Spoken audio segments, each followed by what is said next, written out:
오늘 이 시간 어린이 주일을 맞이하여서 하나님의 전에 예배드리러 나오신 여러분들을 진심으로 축복하고 환영합니다. 우리 함께 인사합시다. 축복하고 환영합니다. 모든 것이 은혜입니다. 정말 하나님이 주신 은혜로 우리가 이 5월 가정의 달을 맞이하게 되어졌습니다. 아이들이 소중하다라는 것은 모든 사람들이 공감하는 바이지요. 그래서 나라에서도 그러고 가정에서도 그러고 특별히 교회에서 이 아이들의 미래가 바로 우리의 미래라는 것을 알기에 많은 이제 관심들을 가지게 되어집니다. 특별히 또 이제 오늘 윤윤주일학교 어린이들이 찬양으로 하나님 앞에 영광 돌리게 되어지는 것이 우리에게 주시는 하나님의 큰 은혜요 기쁨이라 하는 것을 기억하게 되어집니다. 오늘 이제 어린이 주일 예배를 드리면서 아이들이 단순히 소중합니다, 중요합니다 라는 것을 생각하는 것만으로 지나가는 것은 참 부족하다라는 생각들을 하게 되어집니다. 조금 더 우리는 이 아이들을 어떻게 키우고 있는가라는 것을 생각해 보아야 하고 하나님이 도대체 우리를 어떻게 돌보고 계신가 하는 것을 살펴보아야 할 것입니다. 이 두 가지를 우리가 종합해서 보지 않는다면 오늘 본문의 이야기는 그저 흥미로운 이야기에 지날 따름일 것입니다. 오늘 본문의 상황을 우리는 조금 더 깊이 그리고 자세히 들여다볼 필요가 있습니다. 지금부터 3천여 년 전에 이스라엘 땅에서 일어난 이야기이죠. 요즘처럼 전쟁을 탱크나 비행기나 대포를 가지고 싸우는 전쟁이 아니라 총칼이 아닌 칼과 창으로 싸우게 되어지던 그 시기입니다. 방패가 필요하고 갑옷이 필요하고 투구가 필요하고 이런 창과 칼이 필요한 그 시기인 것이죠. 그 시대 상황 가운데 이스라엘은 단순히 전쟁 중이 아니다라는 것이 문제였습니다. 하나님을 향한 믿음을 가지고 있어야 할 그 나라가, 그 시대가 하나님의 말씀을 버린 상황이었습니다. 사울 왕은 지도자의 역할을 충실히 수행하지 못하고 있었고 백성들은 하나님을 떠났습니다. 그리고 이제 하나님은 사울 왕을 떠나신 것이죠. 겉으로 보면 너무나 멀쩡한 나라이고 대단한 나라인 것처럼 보이지만 군대가 있고 왕이 있지만 하나님을 믿는다고 말하고는 있지만 하나님 없는 시대를 그들은 살고 있었던 것이죠. 이때에 이스라엘 옆에 자리하고 있는 블레셋이라 하는 나라가 서들어온 것입니다. 그런데 너무나 끔찍하고 충격적인 사건이 벌어지게 되어지는 것은 너무나 엄청난 장수, 그냥 보기만 해도 기겁할 만한 큰 장수가 블레셋 군대에 있었다는 것이죠. 우리가 잘 아는 골리앗이라 하는 장수였습니다. 우리가 너무나 잘 알고 있는 다윗과 골리앗의 싸움의 이야기가 여기에서 시작되어진 것입니다. 발밑에는 마른 모래가 서걱거리고 있습니다. 머리 위에는 타는 듯한 태양이 장렬하고 있죠. 저 건너편 산에는 블레셋 군대가 엄청나게 모여 있습니다. 우리의 뒤쪽 산에는 이스라엘 군인들이 겁에 질린 채 벌벌 떨면서 있고 탈출병이, 도망병이 생기기 시작하였습니다. 양쪽 산 사이에는 깊은 골짜기가 하나 있는데 거기에서 저쪽 편에서부터 시작하여서 괴물이 걸어오는 것이죠. 발을 내디딜 때마다 땅이 울리게 되어집니다. 키가 3m 정도가 되어지는 사람입니다. 온몸에는 번쩍이는 비늘 갑옷을 둘렀는데 그 갑옷의 무게가 60kg 정도 되어집니다. 그가 창을 들었는데 이제 창이 배틀채만큼 긴 것입니다. 산 끝에 달려있는 그 쇳덩이가 7kg 정도가 되어졌습니다. 골짜기가 떠나가라고 소리를 지르게 되어지는데 8절과 9절을 보면 그가 서서 이스라엘 군대를 향하여 외쳐 이르되 너희가 어찌하여 나와서 전쟁을 벌였느냐? 나는 블레셋 사람이 아니며 너희는 사울의 신복이 아니냐? 너희는 한 사람을 택하여 내게로 내려보내라. 그가 나와 싸워서 나를 죽이면 우리가 너희의 종이 되겠고 만일 내가 이겨 그를 죽이면 너희가 우리의 종이 되어 우리를 섬길 것이니라. 한마디로 너희 중에 가장 잘 싸우는 사람과 내가 싸워서 너희가 이기면 우리가 종이 되겠고 내가 이기면 너희가 우리 종이 되어라 라고 말하는 것이죠. 너무나 거대한 장수가 나왔는데 이 사람을 이길 방도가 도무지 없습니다. 그래서 이스라엘 군인들은 뒤로 숨기 바쁜 것이죠. 그런데 이 일이 40일 동안 지속되어지고 있었다라는 것입니다. 아침에도 나와서 이렇게 외치고 저녁에도 나와서 하루에 2번씩 매일 같은 말로 조롱하게 되어집니다. 처음에 너무나 무섭고 두려웠을 것입니다. 이것이 한 달 이상 반복되어지니까 우리는 이제 이 전쟁에서 승리할 수 없겠구나. 우리는 블레셋의 종이 되어질 수밖에 없겠구나 라는 믿음이 생기게 되어집니다. 사랑하는 성도 여러분, 우리의 삶도 그렇습니다. 문제가 한 번 오면 기도하고 2번 오면 기도하는데 3번 오면 버티다가도 지속되어질 때에 우리는 포기하게 되어지죠.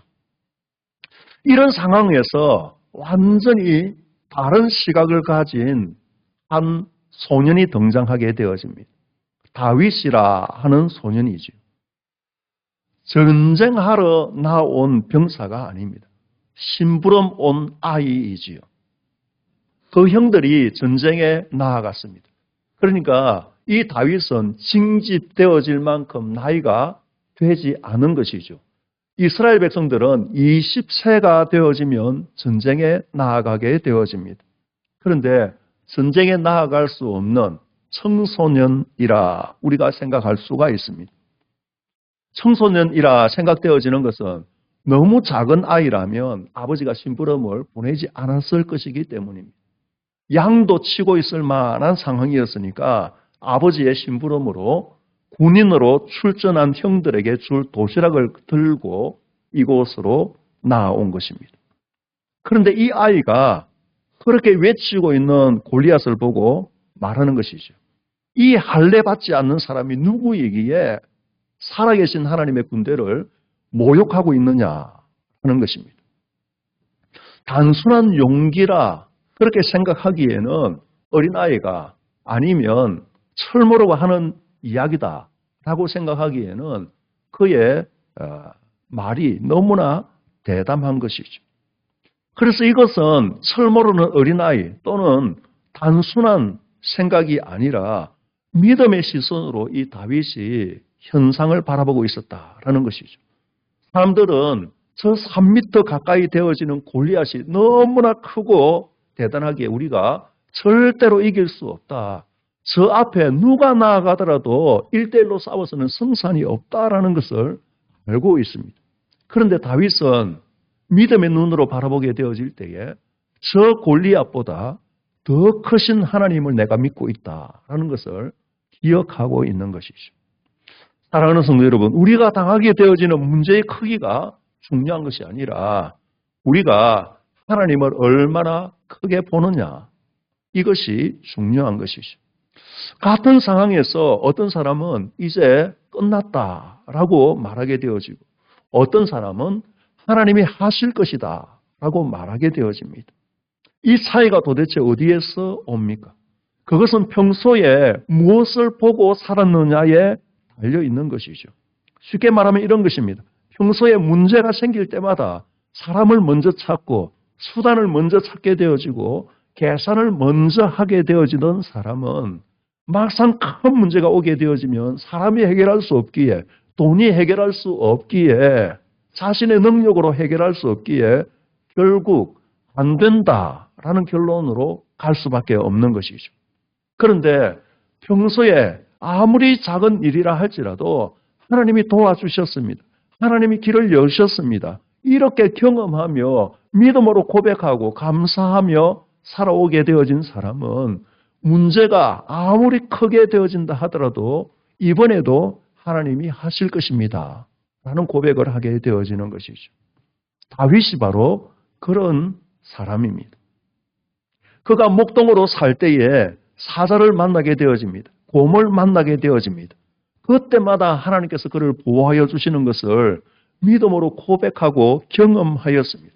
내가 잘해서가 아니라 하나님께서 나를 지켜주셨습니다. 라고 고백하며 살아온 것이 이 다윗입니다. 그래서 골리앗 앞에서도 흔들리지 아니하는 것이죠. 왜냐하면 다윗에게 지금 중요한 것은 눈앞에 골리앗이 아니라 이미 경험한 하나님이시기 때문입니다. 사랑하는 성도 여러분, 우리의 문제는 상황이 아니라 우리가 어떻게 기억하고 우리가 어떻게 경험하고 있었느냐에 달려있는 문제입니다. 우리는 너무 쉽게 잊어버리게 되어지죠. 하나님께서 지금까지 우리를 도우셨던 그 순간을 잊어버리게 되어집니다. 하나님이 붙들어 주셨던 그 시간을 망각하게 되어지죠. 이것을 잊어버리게 되어지니까 문제가 오면 다시 처음부터 무너지게 되어지는 것이죠. 그래서 믿음으로 살아가는 사람들이 해야 할 일은 너무나 단순합니다. 믿음으로 살아간다라는 것은 문제를 없애는 것이 아닙니다. 문제보다 더 크신 하나님을 다시 바라보게 되어지는 것이죠. 그러므로 우리는 날마다 이렇게 고백해야 합니다. 작은 일 하나에도 하나님이 하셨습니다. 이 모든 것이 하나님의 은혜입니다. 라고 고백해야 합니다. 하루를 마감하면서 주님 앞에 기도하게 되어질 때에 오늘 하나님께서 나를 어떻게 지키시고 어떻게 보호하시고 어떻게 도우셨는지를 한 번만 불러보고 돌아보아야 합니다. 이것이 쌓이게 되어질 때에 어느 순간에 골리앗 같은 그런 거대한 문제가 오더라도 우리는 이렇게 고백할 수 있는 것입니다. 끝났다가 아니라 하나님이 하실 것입니다. 하나님이 반드시 이루실 것입니다. 하나님께서 반드시 이 문제를 해결하실 것입니다. 이 고백을 우리가 하게 되어지는 것이죠. 다윗이 한 이야기가 사울에게 들렸습니다. 사울은 걱정하고 있었을 것입니다. 누가 나가서 저 거대한 골리앗과 싸울 것인가? 자원할 만한 사람이 있는가? 용맹한 사람이 있는가? 전투를 잘할 만한 사람이 있는가? 고민하고 있었을 것입니다. 그런데 이 사울이라 하는 사람의 모습을 사무엘상 9장 2절에서는 이렇게 기록을 하고 있습니다. 기스에게 아들이 있으니 그의 이름은 사울이요 준수한 소년이라 이스라엘 자손 중에 그보다 더 준수한 자가 없고 키는 모든 백성보다 어깨 위만큼 더 컸더라. 이 사울이라 하는 사람이 오늘날 이스라엘의 왕이 되어져 있는데 그 사람이 용모가 준수하였다라는 것이죠. 그리고 평균 사람들의 키보다 어깨 위나 더 컸다라는 것입니다. 사람들의 키보다 머리 하나가 더 있는 것이죠. 그러니까 일반 사람들의 키보다 30cm에서 40cm 정도가 더 컸다고 볼 수 있는 것이죠. 그 당시에 이스라엘 백성들의 키가 170, 180 이 정도였다 그러면은 이 사람은 2m가 넘는 사람이었던 것이죠. 상식적으로 생각해 보게 되어지면 모든 사람들보다 더 기골이 장대하고 얼굴이 준수한 사람이 왕이 되어져 있습니다. 그리고 이제 그 상황 가운데 아무도 나서지 않으니 정말 위대한 지도자라면 정말 대단한 지도자라면 백성을 이끌 만한 자격이 있는 지도자라면 자기가 나서야 할 상황이었을 것입니다. 왜냐하면 자기만큼 기골이 장대한 사람이 없기 때문입니다. 그런데 그는 두려움에 사로잡혀서 누가 나서나 하고 생각하고 있는 것이죠. 그런데 다윗이라 하는 이 소년이 전쟁에 나가겠다고 외치고 있다라는 소식을 듣고 이 아이를 불렀습니다. 그리고 너가 나갈 수 있겠느냐? 라고 물으니 내가 능히 나갈 수 있겠습니다. 라고 다윗이 말하는 이야기를 듣습니다. 그리고 자기가 쓰고 있는 머리를 보호하는 큰 투구를 씌우는 것이죠. 아마 눈이 반쯤 가려졌을 것입니다. 무거운 갑옷을 입혔습니다. 어깨가 아마 내려앉았을 것입니다. 칼을 채워주었는데 칼이 땅에 질질 끌리게 되어집니다. 일반 어른보다도 3, 40cm가 더 큰 왕이 입었던 옷을 입으니 이 청소년, 어린아이에게는 가당찮은 일인 것이죠. 아무리 이제 청소년이 키가 컸다 하더라도 그것을 감당할 수 없기 때문입니다. 사울이 왜 이렇게 하였을까요? 다윗을 보니 참으로 기특하였을 것입니다. 참으로 대단하였을 것입니다. 내가 이렇게 기골이 장대한데 나도 두려워서 나서지 못하는데 어떻게 이 어린아이가 나설 수 있을까? 일단 싸워보겠다니 내어보내기는 하겠는데 이 아이가 다치지 않았으면, 죽지 않았으면 싶은 마음이 그에게 있었겠지요. 그런데 그것을 입고는 다윗이 채 한 걸음도 제대로 자유롭게 걷지 못하게 되어집니다. 우리가 반드시 붙잡아야 할 메시지가 있습니다. 사랑한다고 해서, 좋아한다고 해서 내 방식과 내 의지를, 내 경험을 강요하는 것이 결코 옳은 것이 되어질 수 없다라는 것이죠. 좋은 의도라고 해서 상대방에게 다 좋은 결과를 만들어내는 것이 아니다라는 것입니다. 이 사실은 특별히 오늘 어린이 주일을 맞이하여서 감사 예배를 드리는 우리들에게 중요한 메시지를 줍니다. 우리는 아이들을 키워왔습니다. 그리고 지금도 아이들을 키우고 있습니다. 아이들에게 이렇게 이야기를 할 때가 많습니다. 우리 가문의 아이라면 이 정도는 해야지. 남들이 다 하는데 남들보다 떨어지면 안 돼. 하나님을 믿는 사람이 왜 그렇게 하느냐? 정말 착하게 살아야 하나님이 기뻐하시는 것 아니겠니? 이것이 어린 아이들에게 사울의 갑옷으로 작용되어진다라는 것입니다. 어린아이의 입장에서는 이 이야기를 계속 듣게 되어질 때에 나는 무언가 부족한 아이로 생각되어지는 것이죠. 나는 어떻게 하든지 아버지 어머니에게 계속 맞춰야 되겠다라는 생각을 하게 되어지죠. 내가 생각하게 되어지는 예수님이, 하나님이 너무 무서운 분이 아닌가라고 생각되어지는 것이죠. 우리의 어린 시절 어른들을 통하여서 하나님에 대하여서 배워왔는데 그 하나님이 잘못하게 되어지면 저주하시고 진노하시게 되어지는 하나님으로 우리들에게 각인되어져 있는 것은 아닌지요. 저도 두 아이의 아버지이지만 저의 생각과 의지대로 아이들을 양육하고자 했던 그러한 시절에 대하여서 참 잘못되었구나라는 생각을 할 때가 너무나 많습니다. 이 아이들을 양육한다라는 것은 단순히 교육의 문제가 아닙니다. 신앙의 방향, 삶의 방향이 어떻게 되어지는가라는 문제인 것이죠. 우리는 머릿속에 이런 생각들이 있습니다. 세상에 공짜가 없다. 우리 어른들로부터 그렇게 배워하지 않았습니까? 잘해야 사랑을 받는다. 그런데 하나님은 이렇게 말씀하시는 것이죠. 이미 내가 너를 사랑하고 있다. 이 차이는 너무나 엄청난 결과를 만들어내게 되어집니다. 율법은 사랑받기 위해 순종해야 한다고 우리에게 가르치고 있습니다. 그러나 예수님이 주신 복음은 우리가 너무나 큰 사랑을 입었기에, 우리가 아직 죄인 되었을 때에, 우리가 하나님께 아무것도 드리지 않았을 그때에 이미 그토록 큰 사랑을 우리에게 주셨기 때문에 우리는 감사함으로 부족함에도 불구하고 순종하는 것이죠.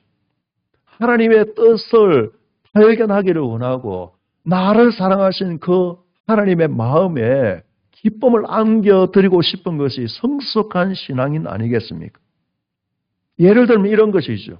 아이가 설거지를 하고 싶어서 접시를 깨뜨려 버리게 되었습니다. 서투니까 설거지를 하다가 깨뜨려 버리게 되어지는 것이죠. 부모가 이렇게 말할 수가 있습니다. 아유, 너는 아직 모자라. 그것도 아직 제대로 못하니 이제 너는 하지 마.